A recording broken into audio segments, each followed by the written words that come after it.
Salut à tous, alors aujourd'hui on va parler des cours de langue et quel est selon moi le problème avec les cours. Donc avant de rentrer directement dans le vif du sujet, je vous rappelle que vous pouvez encore acquérir mon pack de formation de 4 formations à moins 50% jusqu'à ce soir si vous regardez cette vidéo parce que ça se termine ce soir jeudi 21 décembre. Et pourquoi je ne suis pas très amateur des cours de langue? Alors bon, évidemment il ne s'agit pas d'une vidéo à charge, que ce soit contre les cours, contre les profs, donc si vous êtes prof de langue, je ne vais pas vous critiquer personnellement, si vous prenez des cours, je ne vais pas vous dire que vous avez fait le mauvais choix, mais selon moi, il y a des problèmes dans la manière dont on va consommer les cours de langue. Et plus particulièrement, dans l'organisation qu'on va avoir à cause d'eux. Alors en fait, généralement, quand on veut prendre des cours, ou même quand on veut apprendre une langue, commençons là, on va se dire, bon, j'ai deux options, soit je prends une méthode, j'apprends tout seul, soit je prends des cours. On va laisser la méthode de côté et l'autodidactie de côté parce que c'est pas vraiment le sujet de cette vidéo. Mais on va maintenant parler des cours et qu'est-ce qui va se passer. Ce qui va se passer, c'est que bien souvent, on va soit avoir un professeur particulier une fois ou deux fois par semaine, ou alors aller dans un organisme qui propose des cours, et généralement ça va être aussi une ou deux fois par semaine. Donc là, je vais laisser de côté les études de langue, mais plutôt les cours que vous allez faire en plus de vos études ou de votre travail. Et le souci avec ça, c'est que même si les cours sont très bien, le fait d'aller simplement une ou deux fois à un cours dans la semaine, ça ne suffit pas. Ça ne suffit pas, même si vous avez des devoirs, même si vous avez des choses à faire entre, ce qui est bien, pour moi ce n'est pas suffisant. Pourquoi? Parce que ce que j'ai découvert avec n'importe quelle discipline, c'est que plus on la fait régulièrement, plus ça devient facile. Et j'en avais déjà parlé il y a très longtemps dans une vieille vidéo, quand j'avais passé mon permis, c'était un moment où je travaillais, et du coup je pouvais y aller que le week-end et encore certains week-ends, et une fois par semaine je me rendais compte que c'était pas assez. Et à un moment il y a un contrat qui s'est terminé, j'en ai profité pour me caler un petit peu de temps mort pour terminer ça, pour en faire un peu tous les jours, et il n'y avait pas photo. Vraiment, c'est totalement différent. Et ça me rappelle un peu un principe en sport, c'est-à-dire que si vous voulez travailler des muscles, il faut les travailler jusqu'à saturation. Bon, je sais pas si le terme est bon, je suis pas très calé dans le sujet, mais vous voyez l'idée en fait. C'est-à-dire que le cerveau, plus vous allez le mobiliser sur des compétences, sur des connaissances, plus ça va être facile de les retenir par la suite. Et donc le souci avec les cours de langue, c'est que si vous y allez ne serait-ce qu'une ou deux fois par semaine, c'est bien, mais ce n'est pas suffisant. Parce que entre les cours, vous allez perdre un peu l'échauffement que vous aviez, et ça ne va pas rester facilement dans votre mémoire. C'est pour ça qu'il y a beaucoup de gens il y a même énormément de gens d'ailleurs qui vont à l'école, qui font des cours, je sais plus comment c'est 4 heures par semaine je crois pour les cours de langue, parfois plus dans certaines sections, et vous allez faire des cours de langue et à la fin vous n'allez pas en ressortir avec un très bon niveau, malgré les devoirs. Bon, il y a plein d'autres problématiques qui sont liées à l'école, c'est pour ça que j'ai vite évacué ce sujet. Il y a aussi plein de gens qui vont à des cours de langue type cours du soir et qui progressent très très très lentement et se demandent alors que pourtant leurs profs sont bons.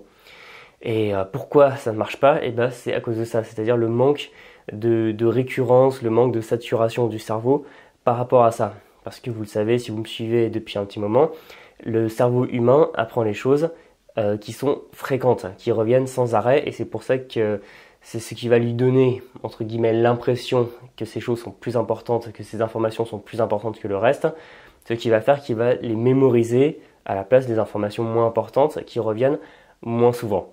Et en fait, le problème avec les cours de langue, c'est que si vous faites des cours classiques et que vous vous contentez des cours classiques une à deux fois par semaine, eh bien, ça ne va pas être suffisant parce que votre cerveau ne va pas voir ça comme quelque chose de suffisamment important et donc va faire passer ça à la trappe au bout d'un moment.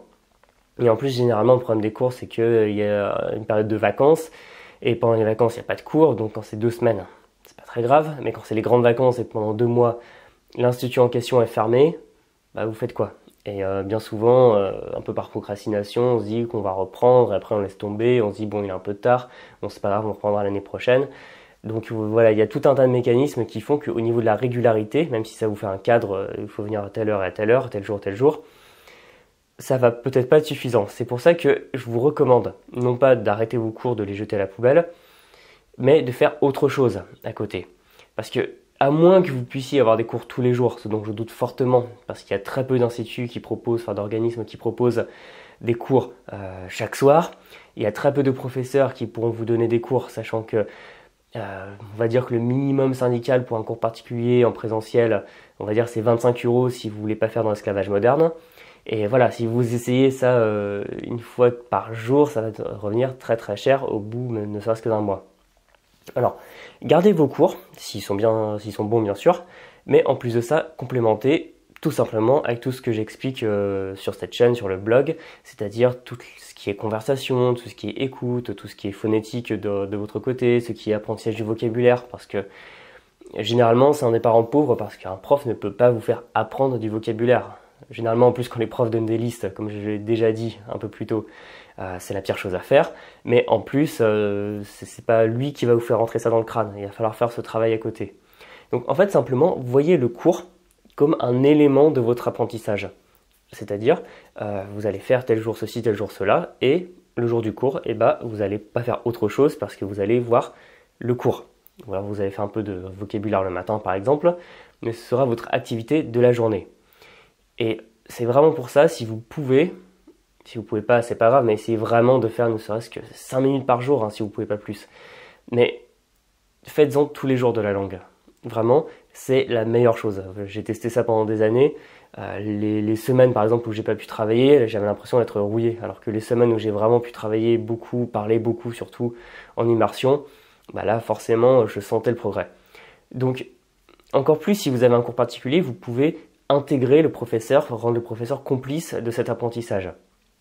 Alors je sais qu'il y a des professeurs qui aiment bien avoir cet esprit un peu vertical, c'est-à-dire c'est le prof qui décide, il a un truc bien rodé, c'est-à-dire semaine 1 vous faites ça, semaine 2 vous faites ça. Et après je vous conseille plutôt d'aller voir des profs qui sont un peu plus flexibles. Bon après c'est que mon avis parce que moi j'ai cet apprentissage un peu autodidacte, flexible. Il y a des profs qui sont très verticaux, il y a des élèves aussi qui sont très verticaux. Bon, ce sera peut-être pas fait pour vous si c'est le cas. Mais en tout cas, utilisez votre prof là-dedans. Dites-lui, par exemple, cette semaine j'ai vu ça, et par contre j'ai pas compris ce point de vocabulaire, est-ce que tu pourrais me l'expliquer? Ou alors, j'ai du mal à prononcer ce son, est-ce qu'on pourrait travailler en priorité dessus? Et là, ça va être intéressant parce que au lieu de faire 1 ou 2 fois par semaine des activités qui ne sont même peut-être pas forcément liées à ce que vous aimez vraiment faire, ce que vous avez vraiment envie d'effectuer. Là, vous allez utiliser le prof sur des choses que vous n'auriez pas pu faire autrement. C'est-à-dire que bien souvent, quand on est sur un livre de grammaire, on va se dire « Oula, j'y comprends rien, pourquoi ça fait ça? Mais attends, cette phrase, c'est pas logique. Pourquoi il y a cette exception alors que ça devrait pas être ça?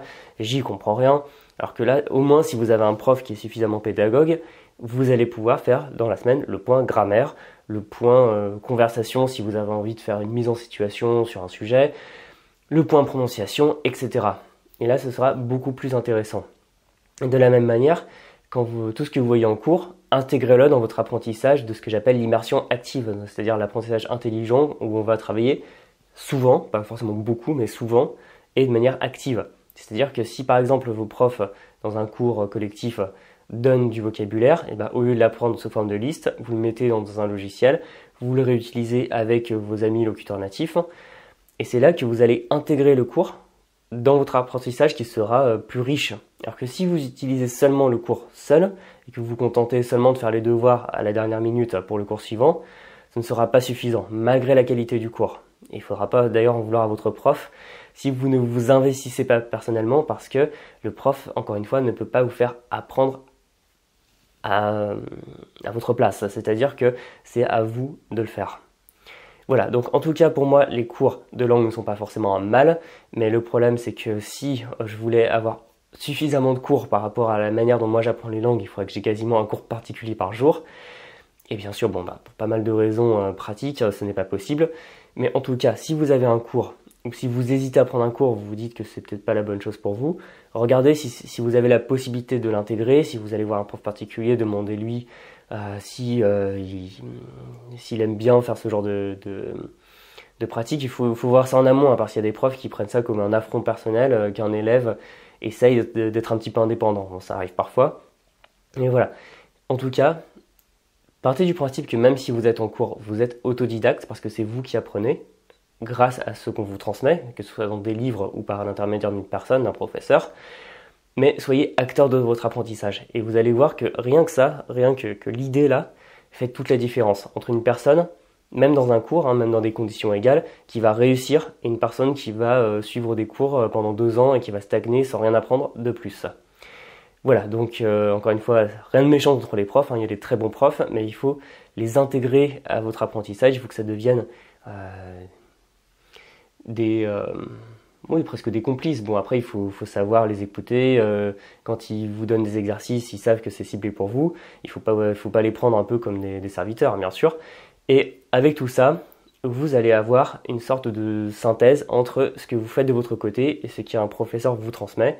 Et là, vous serez gagnant dans votre apprentissage. J'en ai terminé avec cette vidéo. Vous pouvez, comme d'habitude, me laisser un pouce, un commentaire, la partager auprès de vos amis et vous abonner à la chaîne. Et dernier petit rappel, il reste quelques heures. Si vous avez envie de vous faire ce cadeau de Noël, enfin de vous faire plaisir, vous pouvez vous prendre mon pack de formation à moins 50% en cliquant sur le lien ici dans la description.